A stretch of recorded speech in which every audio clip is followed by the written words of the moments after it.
In this class, we are first seeing the representation of discrete time signals. There are different forms of representation. The first one you can see that it is a graphical representation. So, you can see that in x-axis you are marking n and in the y-axis you are marking x of n. X of n is a value of the signal. So, there are many values for n starting from -1, 0, 1 and 2. At -1, the value of x of n is 3. At n is equal to 0, the value of x of n is 2. Then 1 and 0.5 for n is equal to 1 and 2 respectively. So this is a graphical form of representation. By simply viewing this representation itself, you will get the value of the signals. The second form is the functional representation where x of n is equal to, the values are written like 3, 2, 1, 0.5 etc. And the corresponding n values are also represented like this. So this is known as a functional form of representation. Next representation is tabular form of representation. In tabular form of representation, you are representing the value of signals in the form of a table. So in table, you can write n and x of n in two separate rows, and the value of n can be written in that row like -1, 0, 1, 2 etc. And the corresponding value of x of n. I have taken the same example. Corresponding value of x of n. So for -1, the value was 3. At n equal to 0, the value of 2.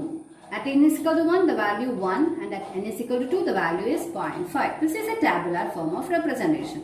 The last one is a sequential representation, and you normally use a sequential representation for the representation of discrete time signals from the next class onwards.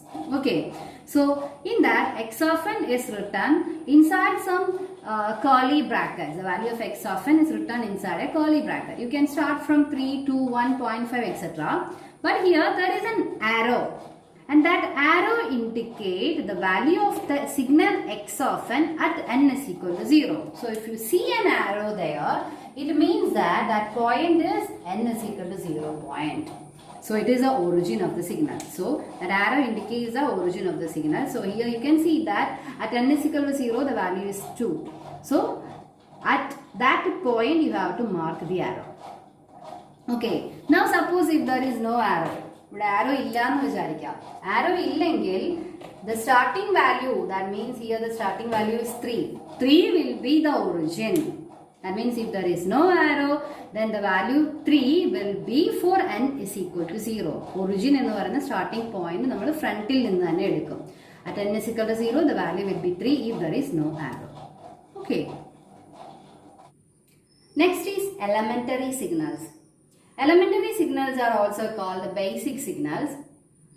In signals and systems, we are actually reconstructing every signal with the help of this basic signals only.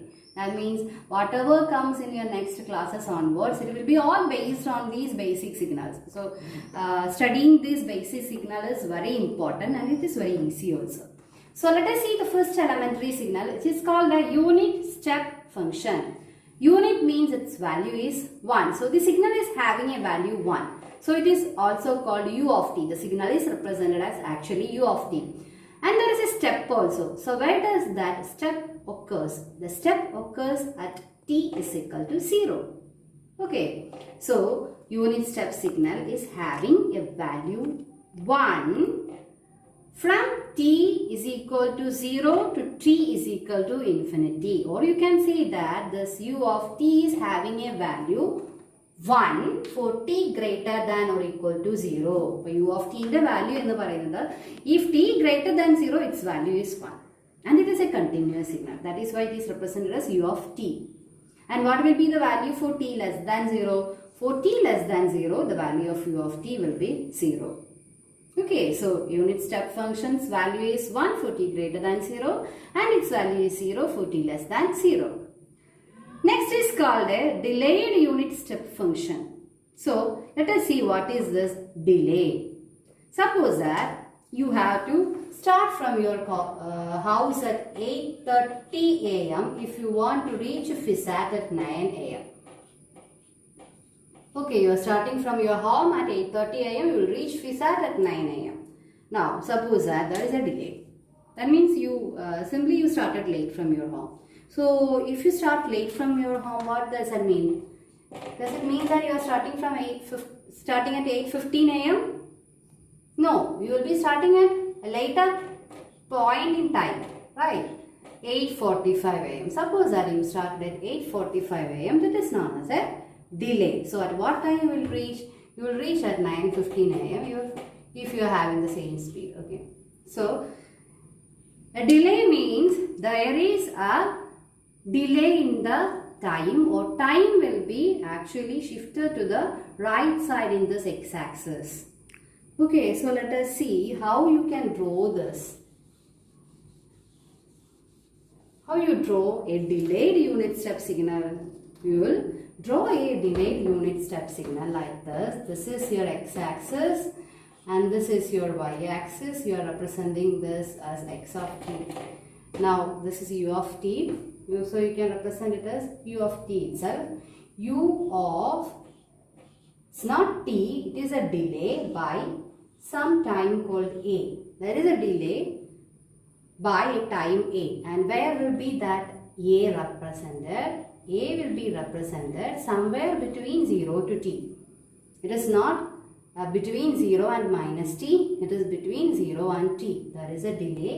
The value of the signal is same, that it is 1. Its value is 1, but it has started with a delay of a. A എന്ന് പറയുന്ന ഒരു delay time കഴിഞ്ഞതിന് ശേഷമാണ് നമ്മുടെ U of T start ചെയ്യുന്നതെങ്കിൽ നമ്മൾ അതിനെ delayed unit step signal എന്ന് പറയും. And you will represent it as u of t minus a. And this a will be marked between 0 and t. So how do you write this? You can write that same signal u of t minus a. It is equal to 1 for t greater than or equal to a, and its value is 0 for t less than a. This is how you represent or you write a unit step signal which is delayed by a time called a.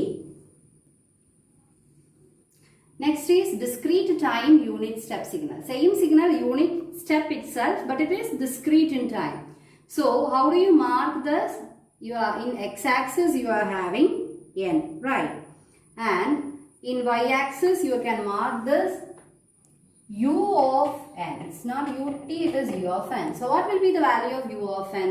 It will always be 1. Okay, it's like u of t. U of t in the value എത്രയായിരുന്നു? 1 ആയിരുന്നു. അതേപോലെ u of n ന്റെ value 1 തന്നെയായിരിക്കും. എപ്പോഴൊക്കെയാണ് ഇത് 1 ആവുന്നത്? For n greater than or equal to 0.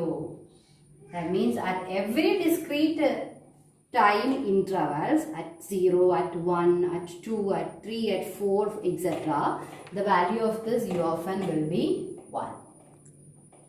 Okay, this is how you represent a discrete time unit step signal. And you can write this in the form of a function also. How do you write? U of n is equal to 1 for n greater than or equal to 0, and it's 0 for n less than 0.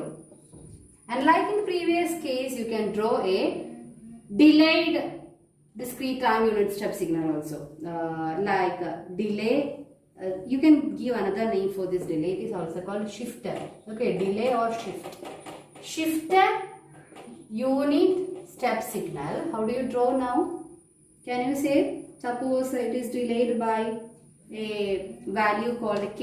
നേരത്തെ നമ്മൾ represent ചെയ്ത് a എന്നായിരുന്നു. ഇവിടെ നമുക്ക് വേറെ ഒരു variable use ചെയ്യാം, k.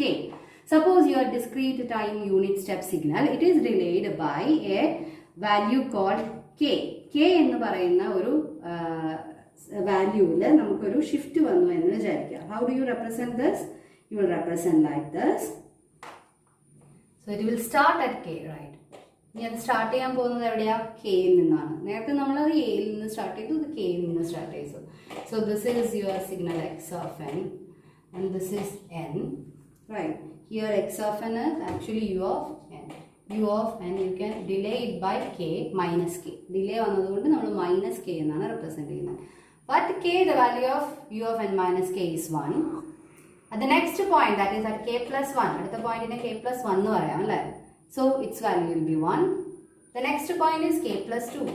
Its value will be 1. At k plus 3, the value will be 1, and it goes on like this. So how do we represent in a functional format? U of n minus k is equal to 1 for n greater than or equal to k, right? N greater than or equal to k, and its value is 0 for n less than k. This is how you represent a shifted unit step signal.